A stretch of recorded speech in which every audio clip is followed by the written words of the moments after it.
Olá, boa noite. Depois de reunião com o ministro da Fazenda, Fernando Haddad, ministra do Planejamento, Simone Tebet, diz que chegou a hora de levar a sério a revisão de gastos públicos no Brasil. Apagão em São Paulo chega ao 4º dia com mais de 200 mil imóveis ainda sem luz. Federação do Comércio de Bens, Serviços e Turismo do Estado de São Paulo estima prejuízo de mais de 1 bilhão e 600 milhões de reais. E você vai ver também. Trem pega fogo em São Paulo e passageiros ficam em pânico, presos em vagão. Na primeira parte da reportagem especial sobre o avanço do uso da cannabis para tratamentos, a luta dos pacientes para garantir o direito ao medicamento. Além de ser um mês de conscientização sobre o câncer de mama, o Outubro Rosa também é um alerta para o câncer de colo uterino. O Rede TV News mostra a importância da prevenção da doença, que é o 3º tipo de tumor mais frequente entre as mulheres. Agora no Rede TV News.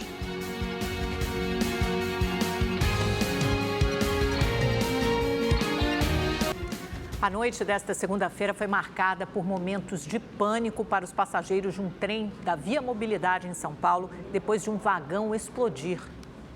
Vídeos que circulam nas redes sociais mostram as chamas intensas na parte superior da composição e o desespero dos passageiros. O trem pegou fogo.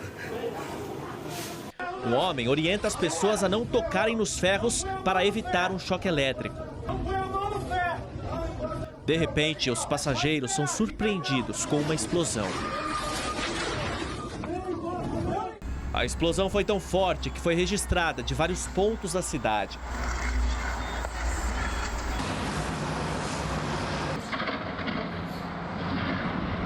O acidente aconteceu na linha 9 Esmeralda. O trem seguia com destino à estação de Osasco, na Grande São Paulo. Os passageiros conseguiram deixar o vagão e receberam os primeiros atendimentos na estação. Em seguida, seguiram viagem em outra composição. Em nota, a Via Mobilidade informou que o vagão foi recolhido e que vai investigar o que causou o problema. Diz também que não houve feridos e que, apesar do incidente, a linha 9 Esmeralda operou normalmente nesta terça-feira. Mas é um absurdo, né? O levantamento Álcool e a Saúde dos Brasileiros revelou que no Brasil, em média, 32 a cada 100 mil pessoas morrem por problemas provocados pelo uso abusivo de bebidas alcoólicas. O Ceará está entre os estados com índice de óbitos superior à média nacional. Essa pessoa que prefere não se identificar experimentou o álcool na infância e, já adulto, percebeu que era dependente e não conseguia passar um dia sem beber. Eu já não saía mais para me divertir, para curtir, para namorar. Eu passei a depender do álcool para viver, para conseguir falar dos meus sentimentos. E isso afetou todas as áreas da minha vida, né? Nos estudos, na família, nos relacionamentos, na sociedade, no trabalho. Outro homem também começou a beber cedo, aos 13 anos. O que era curiosidade na pré-adolescência tornou-se um vício com graves consequências. Iniciou com um quadro de pancreatite, que eu tive a primeira vez, né, em um determinado ano, onde foi a pior situação que eu já passei, a situação de dor, de angústia, né, relacionado a essa doença, né, porque é uma doença que, se a gente for levar e for buscar mais informações, é uma doença que ela leva à morte, o caso da pancreatite. O Brasil registrou 27 internações a cada 100 mil habitantes em 2023 por causa do alcoolismo, segundo o levantamento feito pelo Centro de Informações sobre Saúde e Álcool.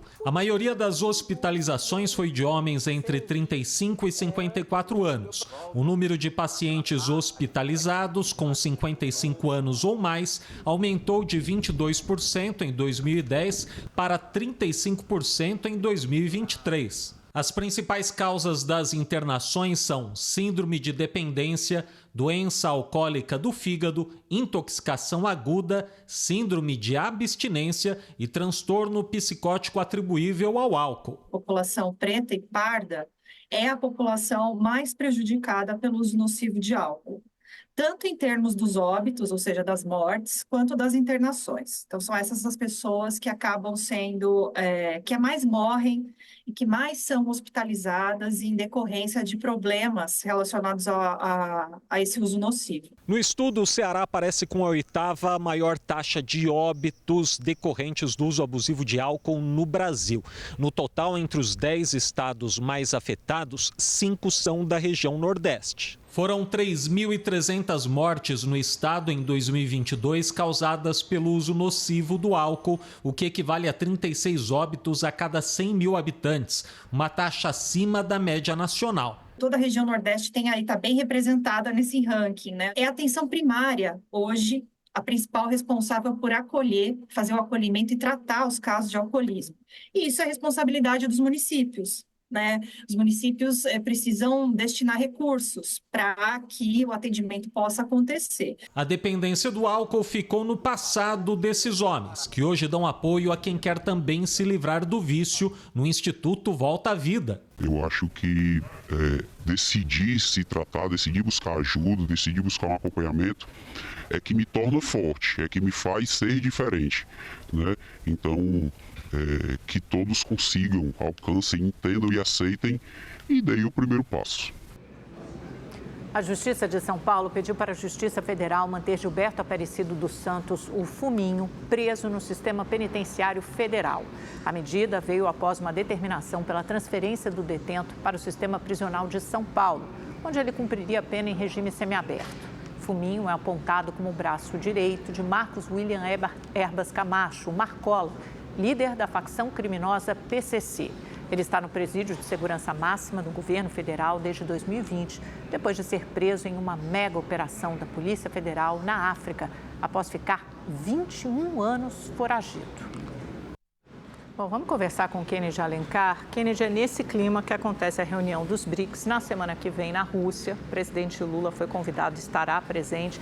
E você apurou que pode estar em curso uma espécie de surpresa com mais cara de cilada para o presidente. Nos conte essa história. Boa noite, Amanda. Boa noite, Augusto. Boa noite, Kennedy. Boa noite para quem está nos assistindo. Amanda, sabe aquela música, Não Era Amor, Era Cilada? Coisa lá nos BRICS, para o lado do Lula, está caminhando para ser uma cilada. Por quê? Os BRICS são um grupo, é um acrônimo em inglês, e são formados pelo Brasil, pela Rússia, pela Índia, pela China e pela África do Sul. South África, né? A África do Sul é o S. 4 países se integraram ao BRICS, né? Os Emirados Árabes Unidos, o Egito, a Etiópia e o Irã. A Arábia Saudita foi convidada, ela é muito próxima dos Estados Unidos, está avaliando, mas talvez entre. E a Argentina foi convidada no governo Fernandes, aceitou, depois o Javier Milei disse que não topava. Esse grupo vai discutir uma alternativa ao dólar, vai discutir a crise no Oriente Médio, essa crise humanitária, os crimes de guerra. Acabamos de assistir agora a reportagem sobre que uma coisa se agrava no Líbano e em Gaza. Tem a Ucrânia, né, onde a Rússia tem interesse direto, o Vladimir Zelensky se opõe a esse entendimento, esse acordo que China e Brasil procuram buscar. Mas a armadilha está onde? A Venezuela está trabalhando com as chancelarias, com a diplomacia da China e da Rússia, para ver se o comunicado dos BRICS traz o reconhecimento da vitória do Nicolás Maduro. Essa é a armadilha para o Lula, porque lá o comunicado, no fórum do BRICS, tem que ser tomado por consenso. Ou seja, se o Lula não quiser, ele vai ter que vetar. E claro, isso cria um embaraço. Ao mesmo tempo, é uma armadilha para ele. O presidente Lula tem todas as credenciais democráticas. Nos 2 primeiros mandatos, podia ir para um 3º mandato, se recusou quando tentaram aprovar uma proposta de emenda constitucional, foi preso, aceitou a decisão, recorreu ao Supremo, foi tirado de uma eleição em 2018 na canetada, ganhou uma eleição. O Lula tem relações históricas com a Venezuela, mas chegou a hora de mudar. Tem que endurecer com o Maduro. Não dá para reconhecer o governo do Maduro. Há uma fraude lá. Amanda, a Venezuela hoje é um regime militar. Na Venezuela, Augusto, de verniz, não tem nem nada mais de esquerda, acabou. Né? Eles se assumiram, a Venezuela é exatamente aquilo que o Bolsonaro queria fazer com o Brasil e não conseguiu. Portanto, o Lula não tem mais nenhum motivo para manter uma boa relação com o governo Maduro. Mas isso não significa romper relações com o Estado e, por exemplo, retirar o nosso embaixador de lá, romper relações como fez o Bolsonaro. Lula pode dizer que mantém o respeito ao povo da Venezuela, mantém as relações com o Estado venezuelano, mas não reconhece. Houve um acordo em Barbados, o Maduro topou esse acordo, a oposição topou. E o que aconteceu? O Maduro traiu esse acordo. Portanto, se o Lula quiser se livrar dessa cilada, ele vai ter que endurecer o tom com o Maduro e falar grosso lá na reunião dos BRICS, que vai ser na semana que vem em Kazan, lá na Rússia, de terça a quinta-feira. Perfeito, Kennedy, obrigado. Uma boa noite para você. Boa noite para vocês. Depois de uma reunião com o ministro da Fazenda, Fernando Haddad, em Brasília, Simone Tebet, que é a ministra do Planejamento, declarou que o governo brasileiro precisa levar a sério a proposta de revisão dos gastos públicos, incluindo os valores gastos com fraudes em benefícios sociais. O mais importante é que chegou a hora para levar a sério a revisão de gastos estrutural no Brasil. O Brasil já fez o dever de casa, o governo, o Congresso, do lado da Receita. Não é possível mais, pelo lado da Receita, nós podermos apenas, sobre a ótica da Receita, resolver o problema do fiscal no Brasil. Nós temos o arcabouço que está de pé e vai se manter de pé. Desperdício é desperdício. Já foi o momento de combater fraudes e erros que vieram da época da pandemia, no ano passado. Estamos agora continuando essa medida de revisão de gastos na parte de fraudes, de equívocos, de erros e desperdícios, mas agora é hora de fazer uma revisão estrutural. O presidente Lula sancionou hoje o projeto de lei que estabelece o Dia Nacional da Música Gospel. A data será celebrada anualmente no dia 9 de junho. O objetivo é destacar a presença da música gospel e valorizar o gênero como manifestação cultural. A sanção foi realizada em uma cerimônia restrita no Palácio do Planalto. Hoje, o candidato à Prefeitura de São Paulo pelo PSOL, Guilherme Boulos, cumpriu agenda na região central da cidade. Em um hotel, ao lado de coordenadores do programa de governo, Boulos apresentou propostas para enfrentar as emergências climáticas. O projeto inclui ações de zeladoria na cidade, como fiações subterrâneas e o monitoramento e manejo de árvores. Já o atual prefeito, Ricardo Nunes, do MDB, que concorre à reeleição, não teve agenda oficial como candidato. A Rede TV, o UOL e a Folha de São Paulo formaram um pool para a realização do debate de segundo turno entre os candidatos à Prefeitura de São Paulo. Ricardo Nunes, do MDB, e Guilherme Boulos, do PSOL, já confirmaram presença. O encontro será agora na quinta-feira, dia 17, às 10h20 da manhã, nos estúdios da Rede TV. Te esperamos. E olha, a disputa pela Prefeitura de Fortaleza está equilibrada entre os candidatos André Fernandes e Evandro Leitão. É o que mostra o resultado da pesquisa Real Time Big Data divulgada hoje. Segundo o levantamento, tanto André Fernandes, do PL, quanto Evandro Leitão, do PT, aparecem com 45% das intenções de voto. Os votos brancos e nulos somam 6% e 4% dos entrevistados não souberam ou não responderam. Disputa empatada e polarizada. A pesquisa ouviu 1.000 eleitores entre os dias 12 e 14 de outubro, com a margem de erro de 3 pontos percentuais para mais ou para menos.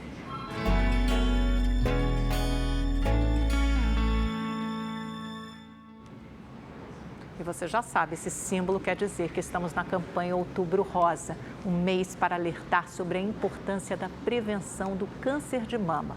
E pela primeira vez, também do câncer do colo de útero, que é o terceiro tipo mais comum entre as mulheres. Júnia Chagas é ginecologista, mestre em saúde da mulher. Participa de campanhas e alertas contra o câncer do colo do útero. Antes de se formar médica, ela perdeu a mãe, que tinha apenas 40 anos de idade, vítima da doença. O câncer de colo do útero é uma doença muito prevalente no Brasil. Atualmente, 19 mulheres morrem de câncer de colo por dia. Márcia estava com 28 anos quando recebeu o diagnóstico. Foi um momento em que eu estive de frente a frente com a morte, me fez refletir minha vida por completo. A conduta frente a esse câncer, nesse estadiamento 1 a 1, era retirada do útero, a esterectomia. E aí eu estava numa situação assim, muito assim, difícil, porque eu não tinha filhos ainda. Após uma reavaliação, os médicos optaram por uma conduta menos traumática, tratar a doença sem retirar todo o útero. Márcia pôde então engravidar. Há 4 anos, a pequena Tereza nasceu sem complicações. Tive a minha filhinha, que é a Tereza, ela nasceu em 2020. E aí, 4 meses depois desse parto, eu consegui complementar a conduta, que foi a retirada do colo do útero completamente. O câncer de colo uterino é o 3º tipo de tumor mais frequente entre as mulheres brasileiras e a 4ª causa de mortalidade. Em todo o país, são diagnosticados 17 mil novos casos por ano. Os especialistas alertam que a doença avança de forma silenciosa. A maior parte das lesões pré-cursoras ou pré-cancerosas, elas não dão sintomas. Se aparecem sangramentos fora do período menstrual, sangramento muito volumoso, essa mulher tem que procurar o ginecologista ou o profissional de saúde. O mais indicado é a prevenção. Por isso, o principal objetivo é conscientizar as mulheres da faixa etária de 25 a 64 anos. É muito importante tomar a vacina, que protege contra os vírus que podem causar o câncer de colo do útero, e também fazer o exame conhecido como Papa Nicolau. A vacinação chega até 100% de eficácia de câncer de colo e outros cânceres induzidos por HPV. O exame preventivo, a vacinação, que na época que minha mãe faleceu não tinha vacina. Hoje são estratégias que mundialmente são usadas para reduzir o impacto dessa doença. Hoje eu estou hiper bem, assim, eu estou muito feliz porque eu de fato fui curada. Fiz o acompanhamento assim certinho, né, de 4 em 4 meses nos 2 primeiros anos.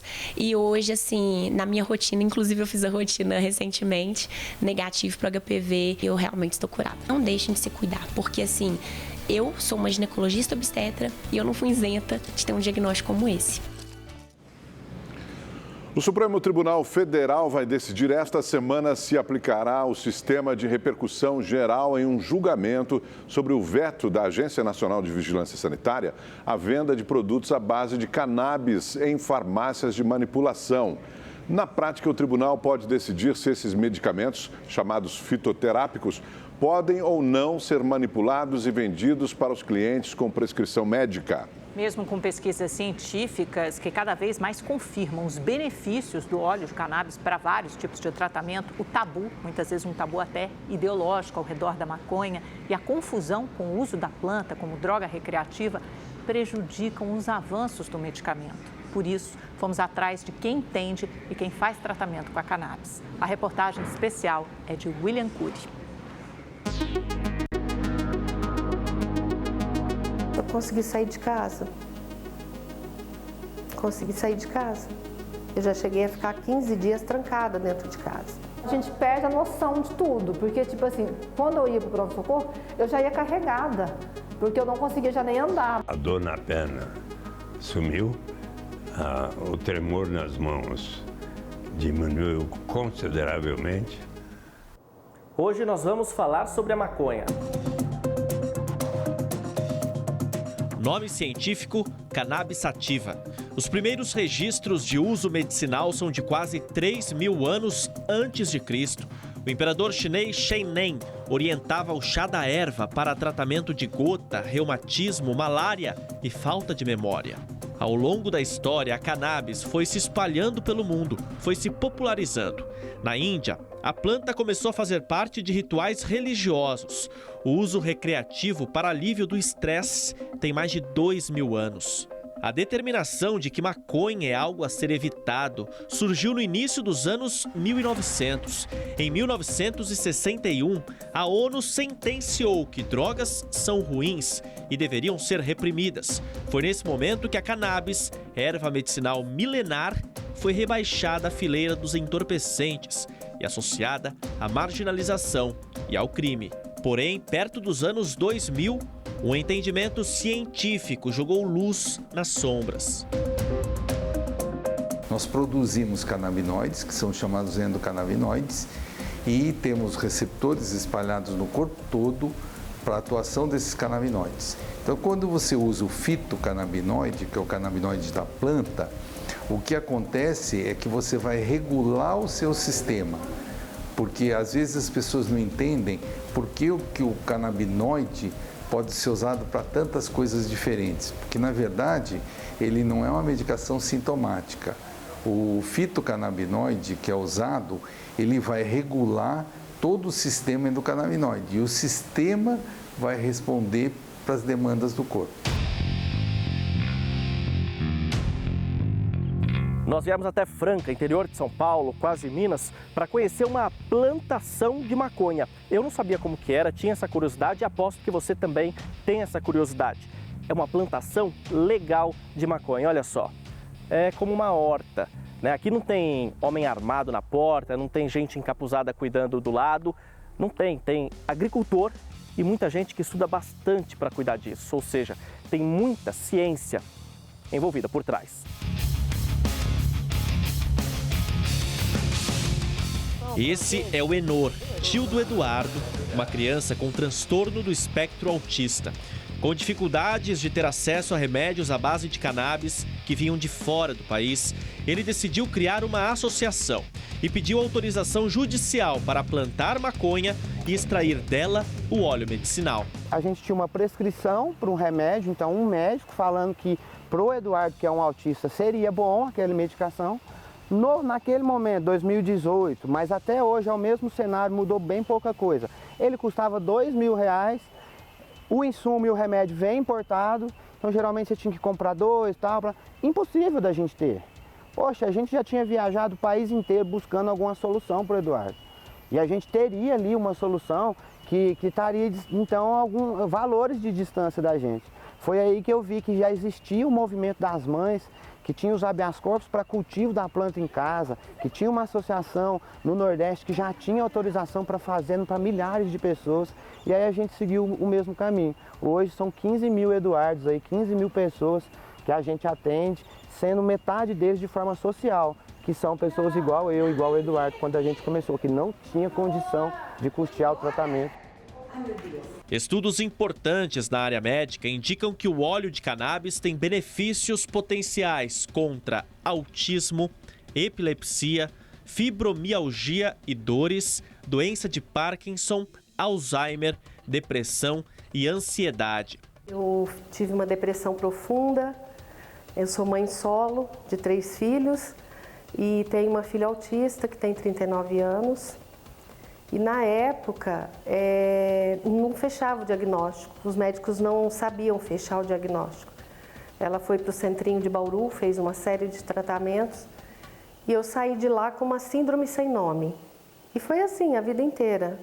Então, ao longo da vida, eu fui me dedicando ao extremo e fui me desgastando. Meu grau de depressão era tão forte que, para mim, eu não enxergava mais nada.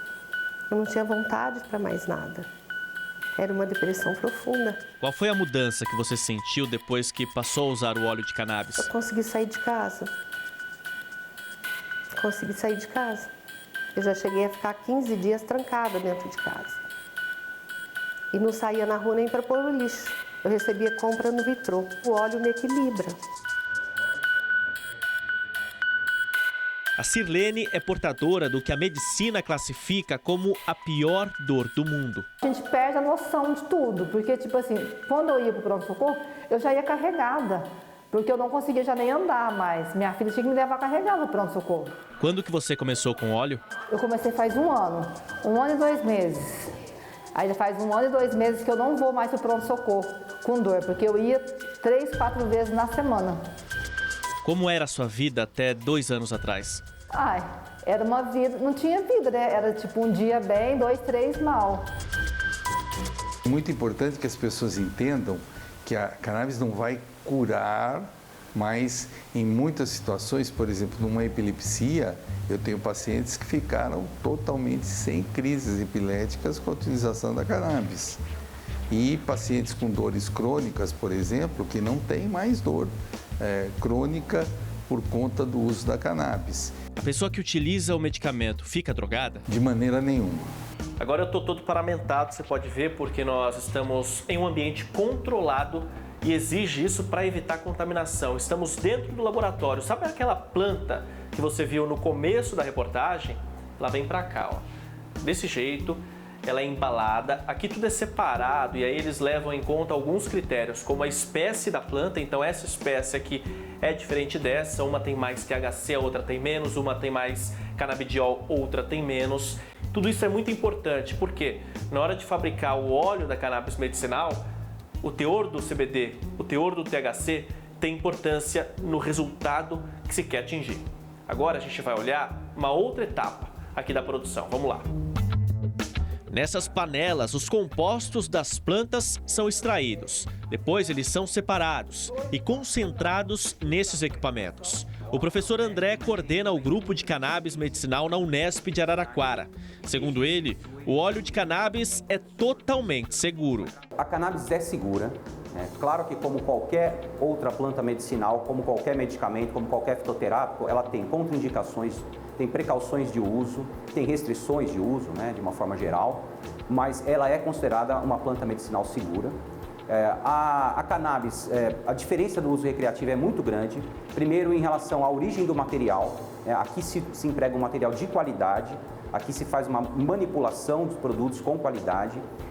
E o material do tráfico é um material que vem misturado com uma série de outros produtos contaminantes. Além disso, a forma de uso faz toda a diferença. A cannabis para uso recreativo ou adulto, ela é usada na forma fumada. E aí a gente tem uma diferença muito grande em relação à absorção dos componentes ativos, comparando-se ao uso do óleo, que também é um uso mais controlado. O uso fumado é um uso agudo, que tem efeitos diferentes do uso controlado do óleo medicinal.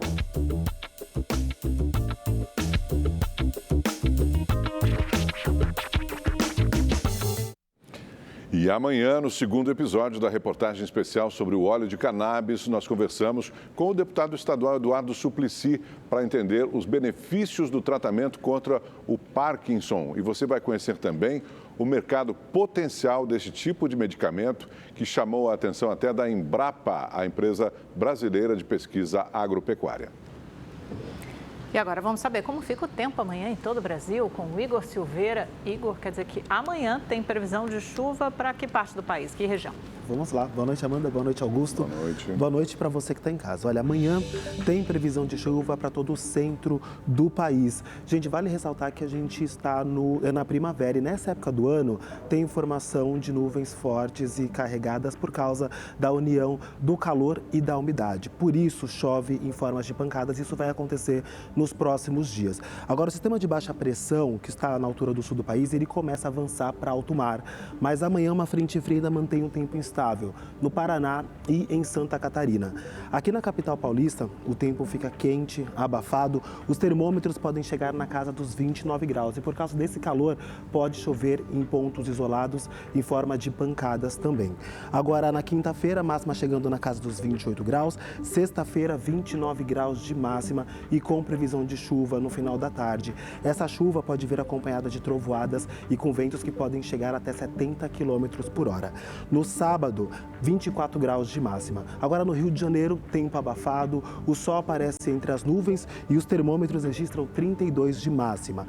Belo Horizonte marcando 31 com previsão de chuva em pontos isolados e Vitória no Espírito Santo 28 graus amanhã. Agora no interior da Bahia tem previsão de chuva como a gente acompanha aqui no mapa e o mesmo acontece no Maranhão. Na região norte, tempo estável e com chuva no período da tarde, como a gente observa aqui no mapa, e no centro-oeste a chuva é mais forte e carregada. Agora falando das temperaturas, os termômetros podem chegar na casa dos 36 graus amanhã em Manaus. No centro-oeste, máxima chegando na casa dos 37 em Cuiabá amanhã. Boa noite para todo mundo. Amanda, Augusto. Boa noite, Igor. Obrigado. Até amanhã. E olha, o governo enviou ao Congresso Nacional um projeto de lei que aumenta a punição para pessoas que cometem crimes ambientais. A expectativa é que o texto seja aprovado até o fim do ano. O texto foi elaborado pela equipe do ministro da Justiça, Ricardo Lewandowski, e prevê aumento de pena para crimes como desmatamento, mineração ilegal e incêndio criminoso.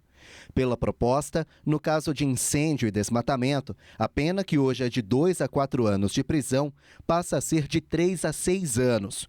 Se essas práticas colocarem em risco a vida ou a saúde pública, ou mesmo se atingirem alguma unidade de preservação, a pena pode ser aumentada de 1/6 a 1/3. No caso de mineração ilegal, a detenção de 6 meses a 1 ano deve passar de 2 a 5 anos. Segundo o governo, o projeto é uma resposta ao aumento dos incêndios florestais, que atingiram pelo menos 3 biomas: Pantanal, Amazônia e Cerrado. Não poderia deixar de ser a gente enviar ao Congresso Nacional um projeto de lei para ser mais duro com as pessoas que não respeitam a questão ambiental, com as pessoas que não respeitam as leis, com as pessoas que não respeitam aquilo que é essencial para a sua própria sobrevivência, que é a manutenção de um planeta com ar capaz da gente poder respirar decentemente.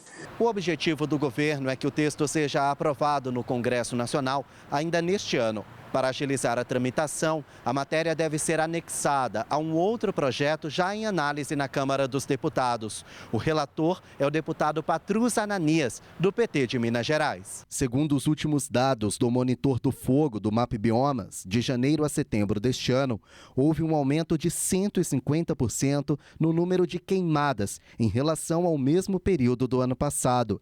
Mais da metade da área destruída fica na Amazônia, e quase 3 a cada 4 hectares queimados eram de vegetação nativa. A Polícia Federal tem 101 inquéritos abertos para apurar as causas dessas queimadas. A elevação da pena, ela é fundamental para que aqueles que cometem os crimes ambientais não venham, na expectativa de que terão penas alternativas, redução de pena, que é isso que faz com que eles continuem fazendo a destruição, agravando o problema da mudança do clima. 11 pessoas foram presas em uma ação da Polícia Civil contra uma quadrilha que roubava carros para vender as peças no mercado clandestino. Agentes da Delegacia de Repressão a Entorpecentes e da Delegacia de Roubos e Furtos de Automóveis foram às ruas na capital fluminense, em Belford Roxo, Baixada Fluminense, e nos estados de São Paulo, Santa Catarina, Goiás e Bahia, para cumprir 20 mandados de prisão e 40 de busca e apreensão. As investigações revelaram que a quadrilha, chefiada por Geonário Fernandes Pereira Moreno, o Genaro, morto durante um confronto com a polícia no mês passado, roubava e furtava veículos para vender peças e acessórios, chegando a desmanchar 80 carros por semana. Fora do Rio de Janeiro, as peças eram comercializadas por ferros velhos e lojas de autopeças, abastecendo o mercado clandestino.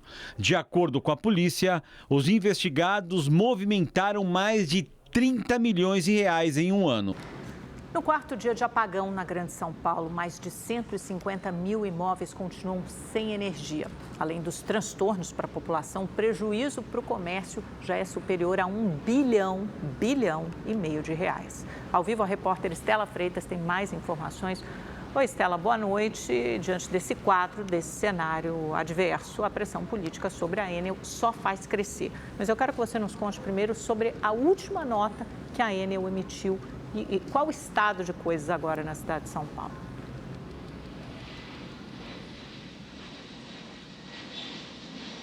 Oi, Amanda, uma boa noite a você, boa noite a todos mais uma vez, né? Olha, essa última nota divulgada pela Enel informa que a distribuidora segue trabalhando para restabelecer energia para 158 mil clientes da Grande São Paulo. E quem anda pelas ruas ainda encontra árvores caídas, muitos fios soltos. O trânsito também segue complicado em alguns trechos, segundo a CET, a Companhia de Engenharia de Tráfego. No período da tarde, agora 24 semáforos estavam apagados ainda por conta da falta de energia, por isso foram colocadas mais equipes nas ruas para ajudar na fluidez dessas vias. No começo da noite, 10 voltaram a funcionar, mas 14 continuam desligados, continuando então esse transtorno. Mais cedo, o governador do estado, Tarcísio de Freitas, se reuniu com prefeitos de 16 cidades que continuam sofrendo com o apagão desde a última sexta-feira. Depois da reunião, eles pediram a intervenção federal na concessão da Enel ou a caducidade do contrato em vigor pelo descumprimento da empresa com seu plano de contingência apresentado para enfrentar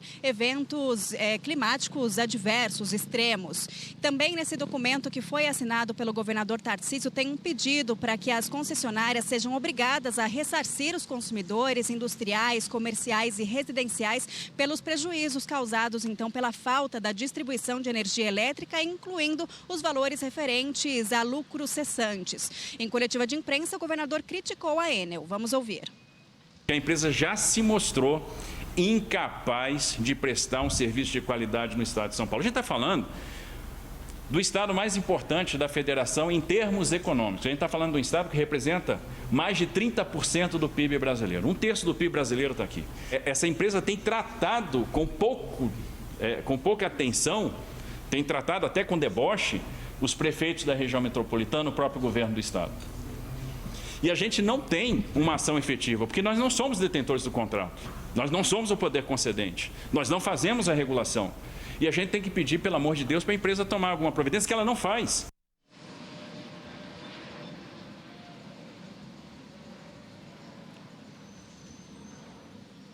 E pela manhã, o prefeito da capital, Ricardo Nunes, falou sobre a poda de árvores. Ele disse que tem 6.000 pedidos de poda que foram encaminhados direto à Enel, porque tratam-se de árvores que estão em contato com a rede de energia elétrica. Sobre os imóveis que continuam sem energia, tem muitos que são comerciais, por isso esse prejuízo tão alto que a gente vem somando aí, né? A Federação de Hotéis, Restaurantes e Bares do Estado de São Paulo, por exemplo, notificou a Enel pelo apagão e disse que os danos já somam 150 milhões de reais desde sexta-feira.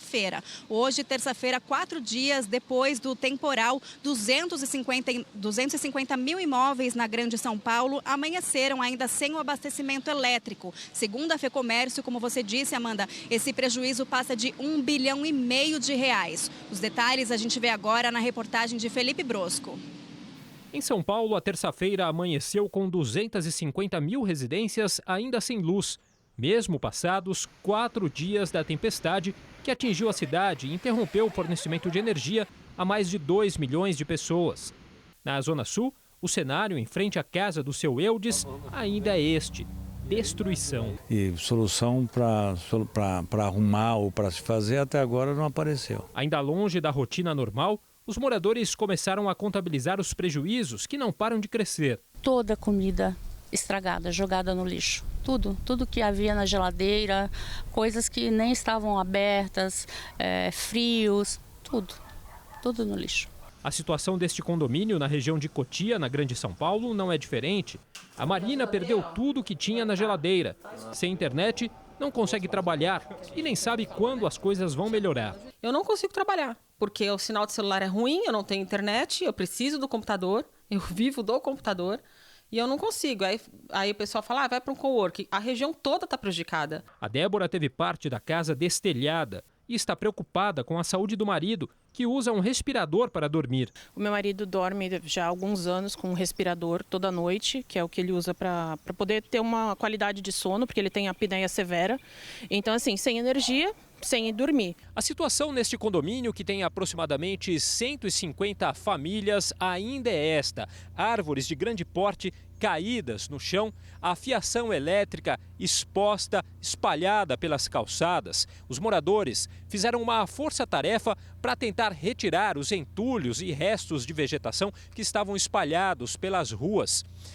Por parte da prefeitura e também da Enel, ninguém apareceu até agora por aqui. Isso 4 dias após a tempestade da última sexta-feira. O apagão em São Paulo já causou prejuízos de mais de 1 bilhão e 600 milhões de reais aos setores de varejo e serviços, segundo a FEComércio. É o caso desta loja de películas para veículos na Zona Sul da capital, que foi atingida por uma árvore e está fechada desde sexta-feira. Fizeram a remoção da árvore, trocaram o poste, largaram as fiação aí, tudo pendurado aí, na nossa frente aí um caos. A Prefeitura de São Paulo entrou na Justiça pedindo que a Enel restabeleça imediatamente a energia na cidade, sob multa de R$200 mil por dia, caso não cumpra a determinação. O agente, o fornecedor de produtos e serviços, aquele que causa o prejuízo, que causa o dano, ele acaba tendo na questão da reparação pelos danos, seja ele material ou moral, um conceito também educativo. para que ele entenda que, enquanto um fornecedor de produtos e serviços, ele tem que agir com a devida cautela, com o devido respeito aos direitos do consumidor. O diretor executivo da Agência Nacional de Energia Elétrica falou sobre o trabalho de fiscalização dos serviços da Enel. Estaremos aqui ao longo desta semana acompanhando o cumprimento das obrigações da Enel São Paulo de restabelecimento do serviço, obrigações essas entabuladas no plano de contingência que foi solicitado e entregue à Agência Nacional de Energia Elétrica, e também o esforço coletivo e conjunto que está sendo realizado nesse momento, desde o início dos eventos aqui em São Paulo, pelas distribuidoras de energia elétrica do estado de São Paulo. E um dos motivos para várias casas continuarem sem luz em São Paulo é um impasse entre a Prefeitura e a Enel sobre as árvores que caíram. Os moradores do Jardim São Luís, na zona sul da capital paulista, estão na bronca com as autoridades. Tem energia na rua, mas não nas casas. Para a energia ser restabelecida nas residências, há um trâmite complicado. A empresa precisa que a prefeitura retire as árvores que caíram.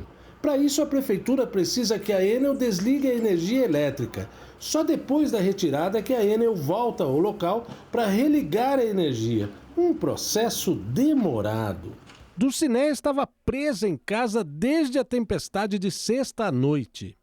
Devido àquela árvore do vizinho ter caído, esses cabos todos se romperam, né? Não. E o medo de abrir a garagem, precisando abrir a garagem, tirar o carro e não conseguia. Conseguimos ligar para a Enel de Tatuapé, a Enel de Tatuapé, foi que conseguimos uma resposta boa. Essa pequena árvorezinha caiu aí, arrebentou a fiação, ficou fio energizado no chão. A gente sabe o que é um fio com mais de 3.000 watts no chão. Na sexta-feira, essa árvore caiu sobre uma parte da garagem, levando toda a fiação, deixou isso aqui tudo energizado. Os moradores ficaram quase 3 dias sem sair de casa. O detalhe é que eles trabalham em casa e ficaram sem energia. O outro detalhe, a árvore caiu também sobre esse poste de energia elétrica que está prestes a ceder, prestes a ir para o chão. Olha aqui, ó. Dá para ver por essa falha aqui no chão. E desde sexta-feira que eles estão reclamando, pedindo para o pessoal da Enel vir aqui para desligar a energia elétrica, só agora que eles apareceram. Hoje, finalmente, a Carmen pôde abrir o portão da garagem, mas o trabalho vai continuar parado. A Enel chegou e cortou a energia da rua, mas até agora a prefeitura ainda não retirou a árvore. Uma vez por ano a gente reclama porque eles falam que é 120 dias para poder vir retirar, né? Aí vem, corta uns galhos, corta outro, mas tá cheio de fungo. Aí na quarta-feira eu liguei para eles virem e falaram, 120 dias a gente está aí. Quando foi na sexta-feira ela tombou. Enquanto a energia não é restabelecida, seu Joaquim vai tentando se acostumar à mudança de rotina em casa. É um absurdo danado, viu? Desde sexta-feira à noite que já está aqui aí sem luz, sem nada, sem telefone, sem nada, sem água, sem nada. Na sexta-feira, dia que a tempestade atingiu São Paulo, foram quase 400 ocorrências de queda de árvores. Até a manhã de hoje, 49 ainda não tinham sido retiradas. A gente está fazendo as ações necessárias para poder atender a população. Agora, a poda, gente, eu tenho um engenheiro agrônomo em todas as subprefeituras. A poda depende do agrônomo fazer o laudo, né? E o que a gente tem de problema hoje com a poda são aquelas árvores que estão em contato com energia elétrica. Este engenheiro florestal diz que a poda preventiva é a solução, mas o processo precisa ser melhor. É necessário muito a gente ter equipes qualificadas, né? O monitoramento que atenda às solicitações da população. Às vezes tem resposta, mas a maioria das vezes não tem, eles passam por grandes dificuldades. E aí acaba que esse não atendimento prolongado, que às vezes dura anos, causa diversos problemas nas árvores. Em nota, a Prefeitura de São Paulo afirmou que apenas no ano passado, mais de 177 mil árvores foram podadas, o que minimizou os impactos da tempestade. Disse ainda que mais de 6 mil ainda precisam de cuidados, mas que aguardam a intervenção da Enel. da Enel. Já a Enel informou que recebeu apenas 1.800 solicitações de poda de árvore da prefeitura e que apenas 130 estão atrasadas. Completou ainda afirmando que a empresa trabalha para restabelecer a energia dos mais de 150 mil imóveis sem luz na Grande São Paulo. A técnica de laboratório que assinou um dos laudos de órgãos infectados por HIV, vocês lembram, né? Aquela história escabrosa que aconteceu no Rio de Janeiro, se entregou hoje à polícia. O repórter Tony Vendramini está lá, tem outras informações. Oi, Tony, boa noite. Nos conte quem é essa técnica, por favor, e certamente a situação dela é bem complicada. Boa noite, Amanda. Boa noite, Augusto. Boa noite a todos que nos acompanham. É a Jaqueline Iris Bacelar de Assis. Ela chegou à delegacia do consumidor, na cidade da Polícia, zona norte do Rio de Janeiro, acompanhada de 2 advogados.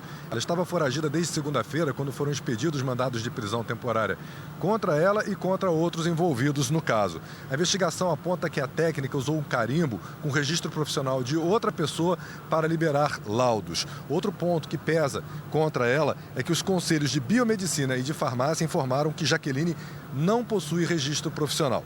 Já a Jaqueline alega que realizava apenas funções burocráticas e que seu nome foi usado indevidamente.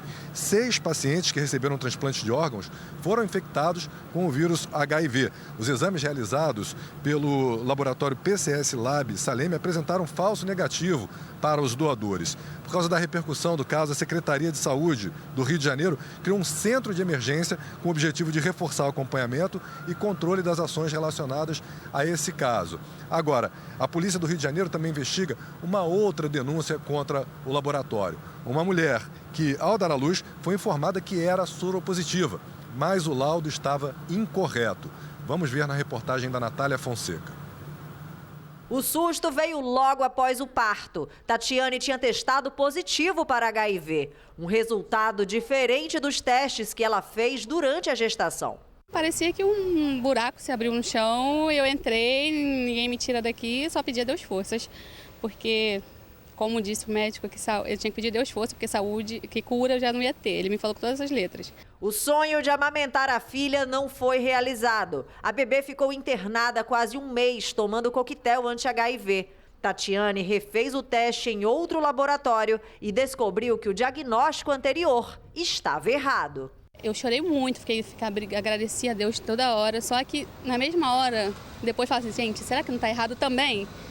Esse está errado e o que eu fiz lá no PCS está certo? O laboratório responsável pelo exame positivo da Tatiane, feito em setembro do ano passado, foi o PCS Lab Salem, que está sendo investigado pela Polícia Civil por emitir laudos errados, causando a contaminação de 6 pessoas que receberam transplantes de órgãos infectados com o vírus HIV no Rio de Janeiro.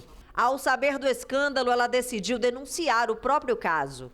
Podia ter acabado com o meu casamento, né? Se a gente não tivesse confiança num no outro, até provar que eu não fiz nada, esse um mês daria para acontecer muita coisa. O Ministério Público instaurou um inquérito para apurar as condições sanitárias e operacionais do PCS Lab Salem e expediu um ofício para que o laboratório deixe de prestar serviços às UPAs de Nova Iguaçu, na Baixada Fluminense. Vínculos com unidades particulares também serão investigados.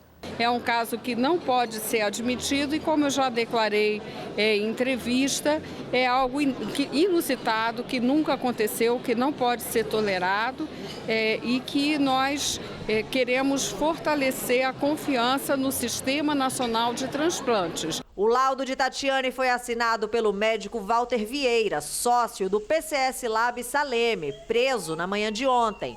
Também foi ele quem assinou um dos laudos negativos de HIV, que liberou órgãos infectados para transplantes. Em depoimento, Walter atribuiu a culpa por um dos resultados errados a Kleber de Oliveira Santos. Ele disse que o funcionário deveria ter feito um procedimento de checagem do equipamento em que eram realizados os testes de HIV, mas não fez. E que a falha fez com que o resultado do teste fosse negativo. Em relação ao segundo laudo, o médico disse que foi um erro de digitação do técnico do laboratório Ivanilson Fernandes dos Santos, que também foi preso ontem. E que a técnica Jaqueline Bacelar liberou e assinou o laudo. Disse também que só agora soube que ela apresentou ao laboratório documentação falsa de biomédica. Hoje ela se entregou à polícia. Ivanilson Fernandes, que também está preso, disse em depoimento que realizava diariamente o controle de qualidade de sorologia para evitar erros, mas que a partir do início do ano passou a ser semanal. Afirmou ainda que erros podem ocorrer, já que os reagentes ficam degradados por permanecerem muito tempo na máquina.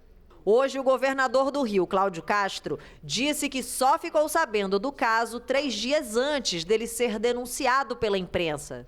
E que, ao ser informado, determinou que a Polícia Civil iniciasse uma investigação. A gente está trabalhando desde o dia que soube para corrigir, para atender essas pessoas e para garantir que isso nunca mais vai acontecer. Realmente é uma situação lamentável e que a gente tem que trabalhar duro, dar respostas, mas garantir que nunca mais vai acontecer. A Polícia Civil disse que só instaurou inquérito na sexta-feira, quando soube dos fatos. Hoje, 15 de outubro, é comemorado o Dia do Professor, a profissão que é considerada a base de todas as outras. Mas, além de todos os desafios que a categoria enfrenta, como a falta de estrutura em muitas escolas públicas e os baixos salários, ainda tem a violência que eles têm que enfrentar em alguns lugares. A situação tem afastado o interesse pela profissão. A cada operação policial em comunidades do Rio de Janeiro, o cenário se repete. As escolas fecham as portas. Milhares de alunos ficam sem aulas por causa dos tiroteios.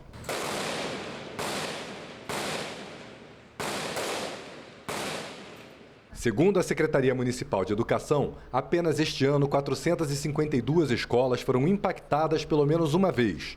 Os confrontos prejudicam os alunos e ameaçam o futuro da educação fluminense. O Sindicato dos Professores do Rio de Janeiro vem notando uma procura cada vez menor pela profissão e a violência é uma das razões. A gente tem um impacto, a gente tem sim uma desmotivação àqueles que eventualmente poderiam ingressar na carreira e que imaginam, pelas cenas que são veiculadas por meio de gravação de telefones celulares ou da própria imprensa mesmo, ter de levar seus alunos para o meio do corredor, ter que acalmar crianças, ter que ligar para pais, ter que passar para poder chegar à escola, passar por barricadas. Então, aquilo que policiais têm que fazer se esgueirando, se esquivando, né, profissionais de educação passam todos os dias, né, estando ou não aquela comunidade em guerra. Além da violência, a remuneração também é apontada como uma das causas da baixa procura pelos cursos de licenciatura.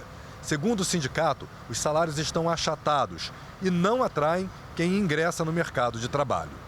A profissão precisa ser atrativa e os dados não são promissores. Hoje, um professor recebe cerca de 15% a menos do que outras carreiras de nível superior. Hoje, um professor de ensino fundamental no Brasil recebe 45% a menos do que outros professores de ensino fundamental no resto dos países do G20. Então, a gente tem muitos desafios a vencer, mas é impossível ultrapassá-los sem investimento na educação. No Rio de Janeiro, o último concurso da Secretaria Municipal de Educação aconteceu em 2019. Desde então, a Rede Municipal de Ensino convocou 6.814 novos profissionais. Não há previsão de novo concurso. Mas com afastamentos, aposentadorias e desistências, o risco de um apagão de professores é cada vez maior. Esse apagão ele já está sendo refletido numa queda pela procura de jovens estudantes que estão entrando no ensino superior e estão menos interessados por cursos de licenciatura, por estudantes de licenciatura que não estão terminando os cursos de licenciatura e na entrada no mercado de trabalho. Então, muitos concursos hoje abrem e as vagas não são completadas, né? E boa noite a você que nos acompanhou até agora. Muito obrigada pela sua audiência. Amanhã tem mais a partir das 7h05 da noite. Até lá. Até lá, boa noite.